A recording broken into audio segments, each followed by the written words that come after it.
వృధా చేయకూడదని చెప్పేసి వాళ్ళకి చెప్పడం, అలాగే ఆరోగ్యం గురించి చెప్తూ ఉంటాం. అలాగే ఈ కుళాయిల నిర్వహణ మరి మీ బాధ్యతే, దాని నిర్వహణ కోసం కూడా మీరు డబ్బులు ఎత్తుకోవాలని చెప్పిన వాళ్ళు మోటివేషన్ చేసి ఆ కార్యక్రమం చేస్తున్నాం. అందులో భాగంగా ప్రకృతి తీసుకెళ్ళి మీరు మీ ఆరోగ్యం, మీ చేతులు పరిశుభ్రంగా కడుక్కోవాలి, అందులో ఏ రకంగా కడుక్కోవాలనే విషయాలు కూడా చెప్పడం జరుగుతుంది. ముఖ్యంగా ఈరోజు ఏంటంటే రేపు మీకు సెలవు అంచేత ఈరోజే ఈ కార్యక్రమం జరపని మా డైరెక్టర్ వేణుగోపాల్ గారు మాకు చెప్పడం జరిగింది. అందులో భాగంగా నేను ఇక్కడికి వచ్చాను. రేపు ప్రపంచ జల దినోత్సవం. అంటే మనకు తెలుసు నీరు గురించి, అన్నింటికి మూలాధారం నీరు. అంటే మనిషి బ్రతకడానికి నీరు చాలా ముఖ్యం. ఈ నీరు ఎక్కడైతే లభ్యమవుతుందో ఆ ప్రదేశాల్లోనే మన పూర్వ నాగరికతలు చెప్తున్నాయి. సింధు నాగరికత, నైల్ నాగరికత. అంటే ఆ నదుల పక్కన, సింధు నది పక్కన ఈ అంటే గ్రామాలు ఏర్పాటు అయ్యాయి. కారణం ఏంటి? ముఖ్యంగా అక్కడ నీరు లభ్యత ఉండడం బట్టి. ఆ కారణంగా ఎక్కడైతే నీరు లభ్యత ఉంటుందో అక్కడ మరి మన మానవాళి మనుగడ ఉంది. అయితే మన మానవాళికి మన త్రాగడానికి ఉండడానికి కాకుండా మన జీవనానికి కూడా నీరు ముఖ్యమైనది.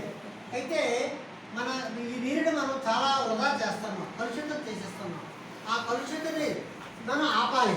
ఎందుకంటే మీరు భవిష్యత్తులో మీరే పెద్దవాళ్ళు అవుతారు, మీ చేతుల్లో ఉంది నీరు కాలుష్యాన్ని అరికట్టడం. అందుకే మీకు ఈ విషయాన్ని చెప్పడం జరుగుతుంది. ముఖ్యంగా మన మాజీ రాష్ట్రపతి మీకు ఎవరు తెలుసా?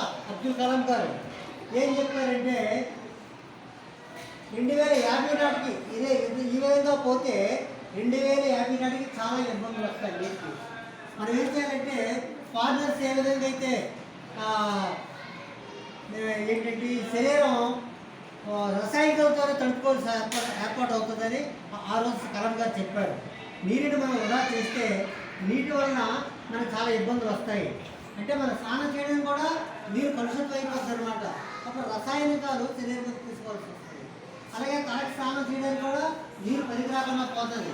ప్రతి ఒక్కరు బోరుగుండు చేసుకోవాల్సిన ఏర్పడుతుంది. అంటే ప్రతి ఒక్కరికి బోరుగుండు అయిపోతుంది. అంటే నీరు ఆ విధంగా తయారవుతుంది. అంచేత అలాంటి నీటిని కలుషితం కాకుండా చేయవలసిన బాధ్యత మనందరిపైన ఉంది. అంచేత ముఖ్యంగా నీరుని ఏ విధంగా పరిశుభ్రం చేసుకోవాలి, ఏ విధంగా వాడాలి, నీటి వలన వచ్చినటువంటి వ్యాధులు ఏ విధంగా, కలుషిత నీటి వలన వచ్చే వ్యాధులు ఏ విధంగా అరికట్టుకోవాలనేది మీరు మరి టీచర్స్ మీకు సైన్స్ పాఠాల్లో చెప్తూ ఉంటారు. అలాగే మా సంస్థలు వచ్చి కూడా మీకు నీటి గురించి కొద్దిగా నీటిని ఎలా వాడుకోవాలి, నీటిని ఏ విధంగా వృధా చేయకూడదు అనే విషయాలు కూడా మేము చెప్తూ ఉంటాము.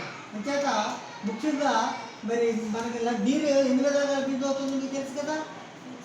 నీటి వాన ద్వారా, భూగర్భ జలాల ద్వారా, నదులు, చెరువుల ద్వారా కూడా మనకి ఏర్పడుతున్నాయి. ఇప్పుడు ప్రస్తుతం పూర్వం మన నదులు, చెరువుల వల్ల నీరు మనం తాగేవాళ్ళం. ఇప్పుడే భూగర్భ జలాల నుండి బోర్లు తీసుకొని మనం త్రాగుతూ ఉన్నాం. అంటే అవి కూడా కొంత 99% సురక్షితమే. ఆ 1%, 10% సురక్షితం కాదు.